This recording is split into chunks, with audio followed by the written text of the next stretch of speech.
Oba! E aí, cambada, como é que vocês estão? Aqui quem fala é o Silas, o tio do bigode. Bem-vindos a mais um episódio do Heavy Mustache. Solta a vinheta!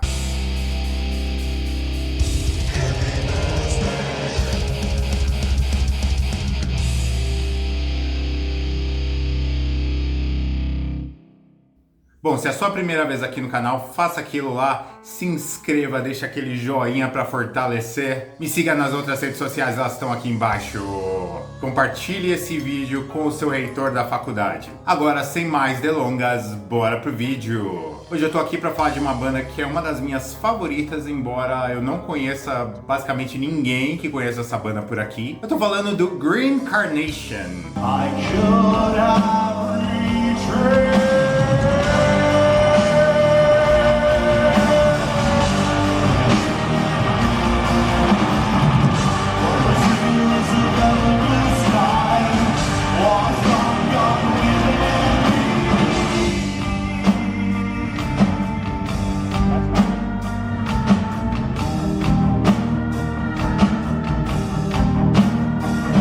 É uma banda que tem um certo status no mundo progressivo, principalmente na Europa, mas é uma banda mais cult, digamos assim, então não tem uma fanbase bem grande. E embora seja considerada uma banda de prog metal, passeou por vários estilos ali ao longo da carreira. A banda ela foi formada pelo Terje Vikçay, provavelmente eu estou pronunciando errado. Ele é conhecido pela alcunha de Chort, que pelo que eu pesquisei significa algo como demon, né, demônio, em russo, e junto com os irmãos Christopher Botteri no baixo e Christian Botteri nas guitarras e o baterista Anders Kobro fizeram o primeiro line-up do Green Carnation, acompanhados por um vocalista chamado Richard Olsen. Bom, eu não vou falar de todos os membros que já passaram pela banda, senão vai ficar um negócio muito extenso. Mas beleza, então eles iniciaram com uma demo que é de death metal chamada Hallucinations of Despair, em 1990. Depois dessa demo, a banda meio que se separou. Os irmãos Botteri junto com o Anders Kobro formaram o In The Woods, que é uma banda muito interessante que eu vou trazer algum dia aqui. E o Chort tocou baixo no Emperor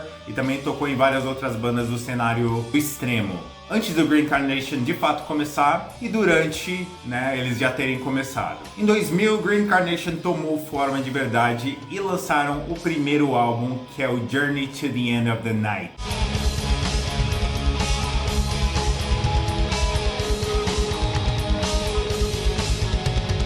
Ele é um álbum bem diferente na discografia se você comparar com o que veio depois. Ele tem ali um doom metal barra gothic metal arrastadíssimo, com uma produção bem cavernosa, a produção é meio precária mesmo. E outra coisa bem curiosa desse álbum é que ele não tem de fato um vocalista fixo, sendo duas vocais femininas, e uma delas inclusive é a Vibeke Stene, que depois foi conhecida por cantar no Tristania. Oi, aqui sou eu do futuro corrigindo o eu do passado. Na verdade foram 3 vocais femininas e 2 vocais masculinos, totalizando 5 vocalistas. Peço perdão pelo vacilo, sou um burro em desconstrução.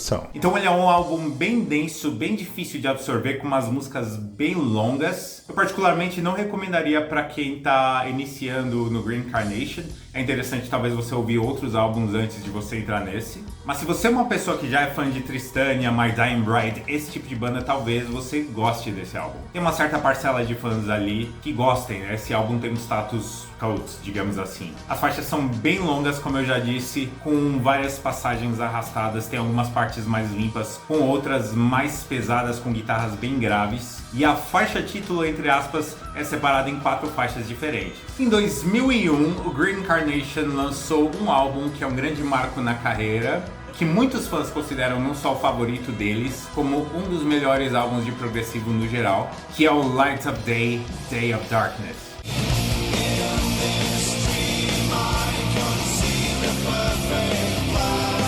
Esse álbum aqui, o Chort, começou a experimentar com várias coisas e no final ele pegou todas essas coisas diferentes que ele gravou e uniu em uma faixa só. Então Light of Day, Day of Darkness é uma única faixa de 1 hora de duração. Uma outra coisa interessante que aconteceu aqui foi a entrada de 2 membros-chave que deram uma cara diferente pro Green Carnation e seguem na banda até então, que são o Roger Einar Sordal, não sei se estou pronunciando certo, no baixo, também contribui com outros instrumentos e faz backing vocals, e o Ketil Nordus no vocal. Esse álbum aqui ele é bem mais progressivo, dá pra dizer que é uma mistura ali entre um rock progressivo e um metal progressivo. Tem ainda alguns elementos meio góticos ali. Ele tem algumas partes um pouquinho mais doom, mais arrastadas, só que é um doom mais limpo, não é esse doom cavernoso que foi apresentado no primeiro. O Ketil Nordus tem um vocal limpo, lindíssimo, e ele é bem versátil e bem performático. E essa faixa, né, ou esse álbum,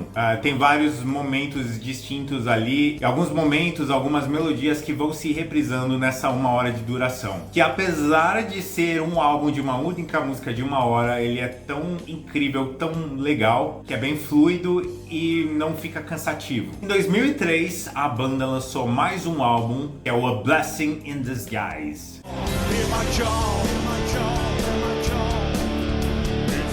Ele pega algumas coisas dessas partes mais melódicas, bonitas do que foi feito no Light of Day, Day of Darkness, só que em cápsulas menores, né? Porque são várias faixas. Tem várias influências diferentes ao longo das faixas. Então tem um pouquinho mais desse rock progressivo, tem algumas coisas mais alternativas, algumas coisas um pouco pendendo pro hard rock, até umas coisinhas meio gothic metal também. Tudo isso feito de uma forma bem interessante. Então ele começa com uma faixa que tem um riff mais pesado, mais na cara, que é a Crushed to Dust. Tem a segunda faixa, que é a Lullaby in Winter, que é lindíssima. Ela tem uma coisinha um pouco anos 70 ali, né? Uma certa influência de Uriah Heep. Uns arranjos de Raymond ali bem bonitos, bem bacanas. É uma faixa lindíssima. The Writings on the Wall tem uns vocais mais graves, tem uma coisa meio gothic rock. E é bem legal, o refrão dela é muito bonito. Tem a pesada e climática Myron and Cole, que é um grande clássico da banda. E esse álbum termina em alto nível com a lindíssima As Life Flows By. Ele tem duas baladas bem legais ali também, que são a faixa The Boy in the Attic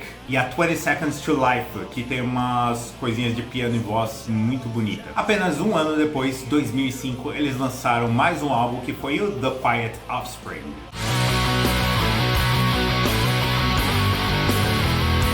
Que pegou um pouco dessas coisas alternativas que tinham no álbum anterior e deram continuidade, mas de forma um pouco mais pesada. Eu diria até que tem uns momentos um pouquinho mais post-grunge, assim, eu não sei dizer. Então ele começa com a faixa título The Quiet Offspring, que tem umas guitarras bem marcantes e pesadas, alternando com algumas guitarras limpas com um dedilhado bem bonito. Tem um refrãozão meio agressivo, bem bacana. A Place For Me também é um outro grande destaque. Ela é bem climática e tem uma mudança bem legal pro final da música, com umas linhas vocais bem melódicas, bem interessante. Tem outros grandes destaques, que são as duas baladas ou semi-baladas Child's Play, Part 1 e Part 2. Pile of Doubt também é uma faixa bem legal. E a When I Was You, que é bem melancólica e é uma música que geralmente até hoje encerra os shows da banda. E começa com os dedilhados ali bem bonitos, bem melancólicos e com uma batida eletrônica e um vocal bem emocionante do Ketil Nordus. Um tempo depois, eles lançaram um EP chamado The Burden Is Mine Alone, que é um EP acústico que tinha algumas faixas que mostravam que a banda tava para fazer. Em 2006, saiu um álbum que é marcante, um dos grandes clássicos da banda, um dos álbuns favoritos dos fãs, que é o Acoustic Verses.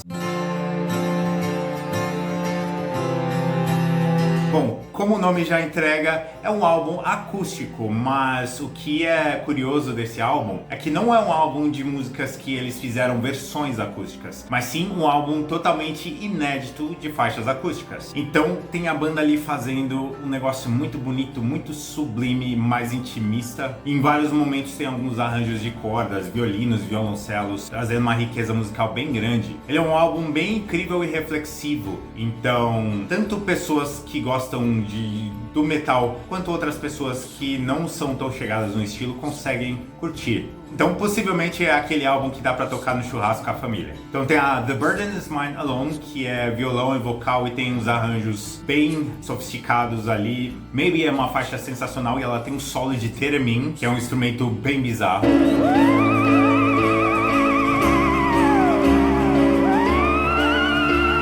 Outro grande destaque é uma faixa chamada 9 29045. Sim, esse título bizarro mesmo com os números aí. Que é uma faixa separada em 3 músicas unidas numa faixa só, momentos bem distintos, mas ela é muito legal. E ele termina com outra faixa muito legal que é a High Tide Waves. Embora seja algo bem distinto na carreira deles, é um álbum incrível que talvez seja interessante para quem não é habituado com a banda começar, mas de qualquer forma é uma recomendação absoluta aqui. O Acoustic Versus rendeu um DVD que foi gravado no sul das montanhas da Noruega, que se chama A Night Under the Dam. E o título já entrega que literalmente a banda fez um show em uma represa. Esse show é bem bacana, o DVD é muito difícil de achar, mas você consegue ver o show inteiro no YouTube. Depois de um tempo, a banda passou por alguns problemas financeiros, alguns problemas durante a turnê norte-americana, então eles resolveram encerrar as atividades. Então a banda meio que acabou ali em 2007. Aí depois de um longo hiato, em 2014 eles resolveram voltar para tocar o set histórico do A Night Under the Dam, o DVD que eu falei, que foi acústico. Em 2016 eles tocaram um show lendário no festival Prog Power USA, tocando o Light of Day, Day of Darkness na íntegra, ou seja, uma faixa só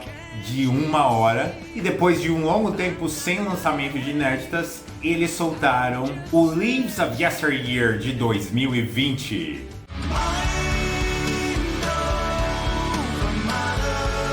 Que é um álbum bem progressivo, algumas faixas ali até com um jeito meio old school, anos 70. A produção leva um pouco para esse lado também. Então tem uns arranjos muito legais de teclado, umas músicas um pouco mais longas. Ele inicia com a faixa título, que é belíssima, traz umas melodias bem marcantes, umas linhas de piano, teclado ali bem legais que acompanham a melodia vocal do refrão de uma forma belíssima. Tem a Sentinels, que é mais agressiva e tem um refrão bem legal, com os backing vocals bem interessantes. Uma característica desse álbum é que ele tem 5 faixas, sendo que 3 foram inéditas, que foram as já citadas Leaves of Yesteryears, a Sentinels, e uma faixa chamada Hounds. Aí tem uma regravação da My Dark Reflections of Life and Death, que é uma música do primeiro álbum, né, o A Journey to the End of the Night. Só que eles deram uma rearranjada nessa música, ela ficou bem mais legal e bem mais marcante nesse,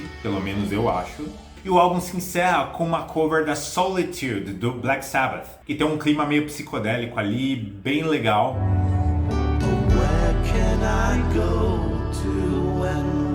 E ainda em 2020, por conta da pandemia e dos caras estarem parados sem poder tocar shows, eles acabaram gravando mais uma faixa, que foi o single The World Without a View de 2020.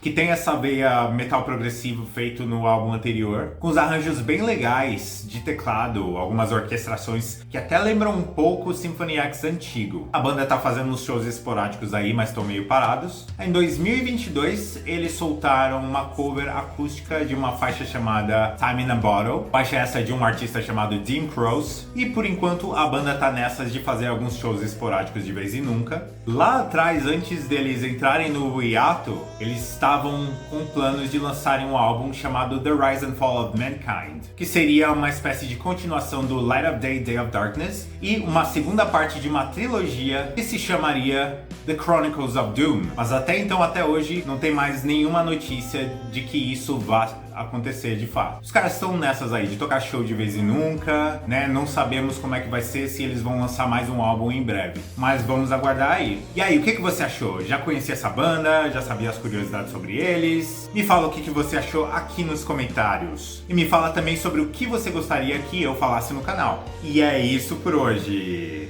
Não se esqueça de deixar o joinha, se inscrever, me seguir nas outras redes sociais. Me siga! Não aguento. Compartilhar esse vídeo com a sua tia-avó. E é isso. Falou. Bye. Heavy Mustache.